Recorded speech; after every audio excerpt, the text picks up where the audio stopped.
Kaip geriausia jam padėti, jeigu jis yra hipochondrikas, žmogus nuolat ieško savo ligų. Ir aplinkui yra artimieji, draugai galbūt jau suaugę vaikai. Vyresni tėvai ir suaugę vaikai.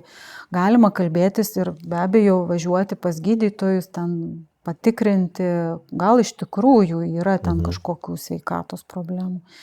Na, čia artimiesiems tenka tokia, jeigu kalbam apie senus tėvus, tai vaikams, tiems suaugusiems vaikams reikia daug kantrybės iš tikrųjų.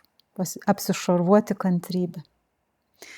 Nes tikrai nėra taip paprasta kalbėti, kai sukasi vis ir sukasi ir sukasi ir sukasi ir vėl prie to pačio. Kita vertus, paneigti tą žmogų, bet ir labai giliai ten neiti į tas detalės. Bet aš taip būčiau linkusi, jeigu va taip atsitiktų, kalbėti su tuo senu tėčiu ar mama apie būseną, apie nerimą, apie baimę, o kaip tu jautiesi, vat kas su tavim vyksta, ko tu bijai.